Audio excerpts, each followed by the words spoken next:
Hey guys, it's Dimitri with Rubashka Streetwear. So this video today I want to talk about 3 things that you should know before you start a brand, or if you're in the process of starting a brand like a clothing brand, then these 3 things are important to know and internalize, and it will help you become more successful. The first thing to realize is that starting a brand and carrying it on is going to require a lot of sacrifice in different areas of your life. The first one, and the most obvious one, is it's going to require an enormous amount of time. That time's to set up the brand, then get customers, get product, and keep it running. When you're first starting out, it's just a lot of sleepless nights, staying up late, waking up early, trying to cram in as much time as you can in your schedule. Because, for instance, you might be still in school, you might be in college, you might still have a day job, so you only have like a limited amount of time left in the day, and you're going to have to push other things aside and take up that time to work on your brand. So that might mean you give up hanging out with friends, playing video games, doing your hobbies, all sorts of stuff. So it definitely requires a lot of sacrifice. And then it requires, sacrificing some money and stuff up front because you need money to get started. So the first thing you got to know is that sacrifice is an important component, and if you're not willing to let go of some things temporarily, at least in the beginning, then that's, it's going to be difficult for you to start a brand. If you have team members and other people that can carry the burden off of you as well, it might be a little bit easier. But a lot of people, obviously, they do start by themselves, like they're in their bedroom or in their garage and whatnot. So that is definitely something that you should think about before you start a brand, or if you're in the process of it and stuff's not really working out, you gotta look back and say, hey, what do I need to cut out at this moment in my life? Because is this more important to me right now, right? Because you just need a ton of energy, time, and money to get stuff rolling. So that's the first point. The second point is that you're gonna have to drop your ego a little bit. And I know that sounds weird. So what I mean by that is that when you're going and starting a business, it's not about you and necessarily what you want. It's about serving other people. And what I mean by that is you have customers and you might potentially have employees at some point. So your main focus, and the employees as well, is to serve the customer. What that means is that you deliver a good product as best as you can, and you deliver on time, and you facilitate in helping that customer with any problems that they might have. So that means having good customer service. I know that there's like a trend with a lot of streetwear brands where they fail at that point where the customer service is lacking. And it's definitely something that will give you an edge when you're starting your brand, is to focus on that, because the more happy customers that you have, the more sales obviously you'll get, and those people will be telling their friends about it, and they'll have an overall better experience with their brand.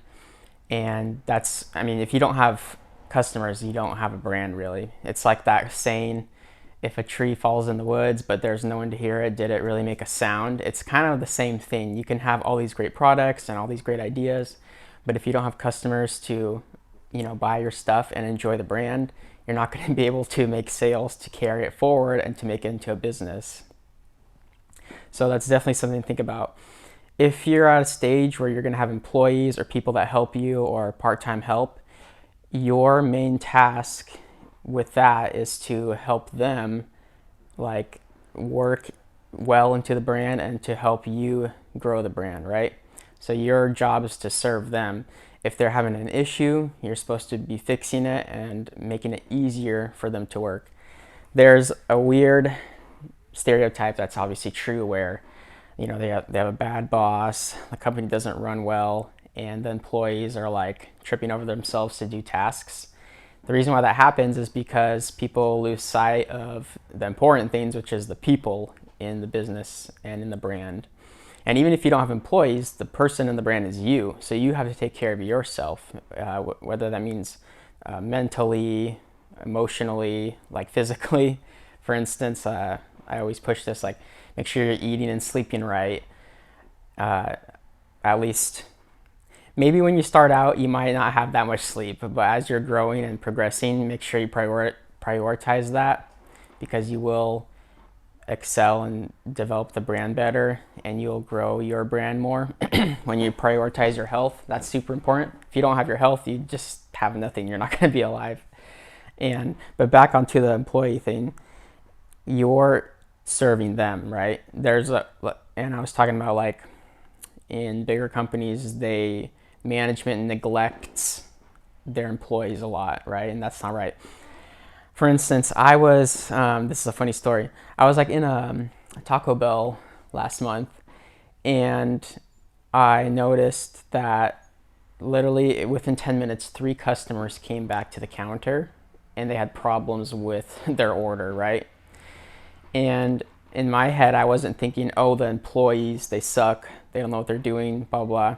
What's really going on is that the management is not investing time and money into the employees to train them right and to help them with their job, right?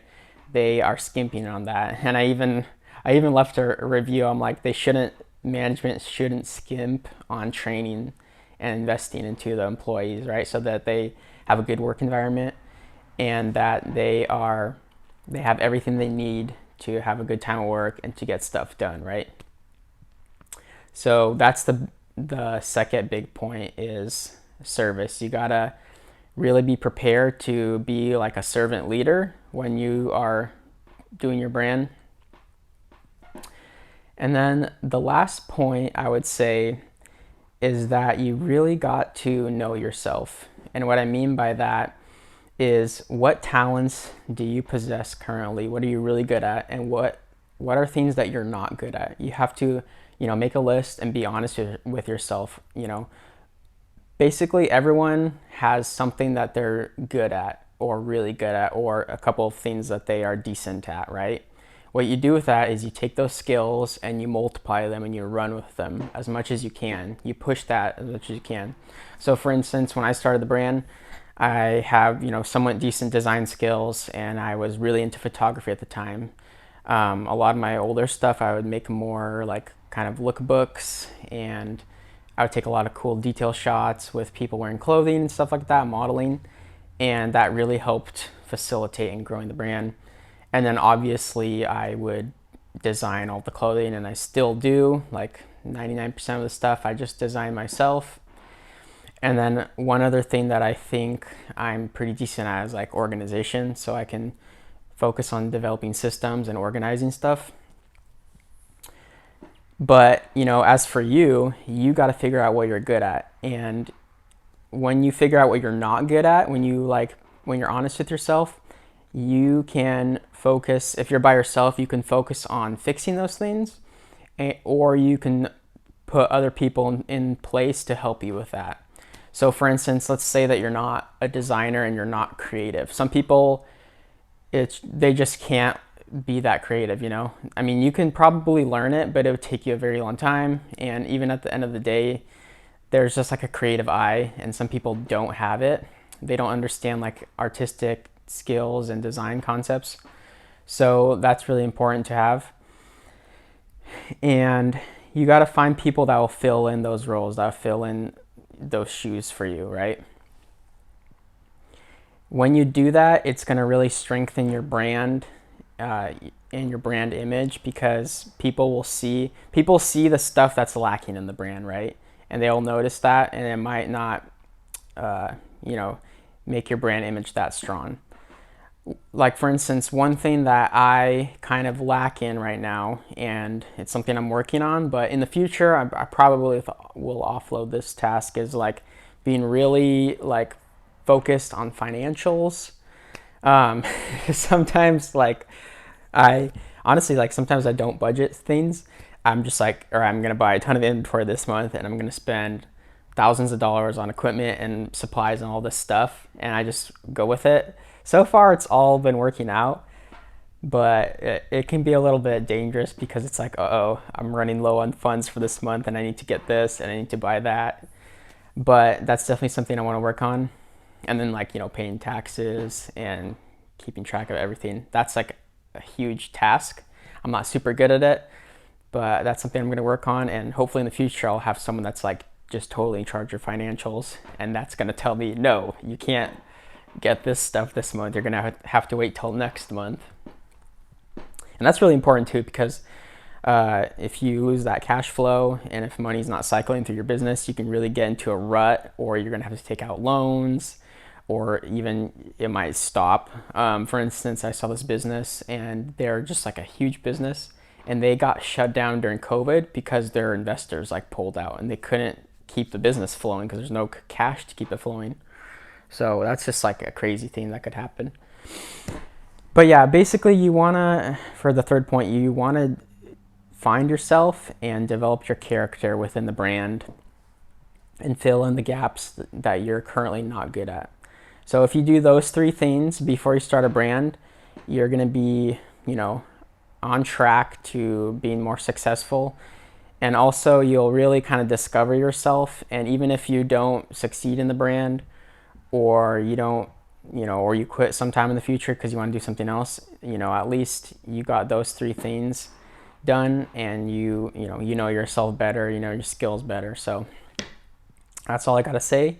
I hope you guys got value out of this video. Let me know down in the comments below, and I'll see you guys again. Thanks, guys.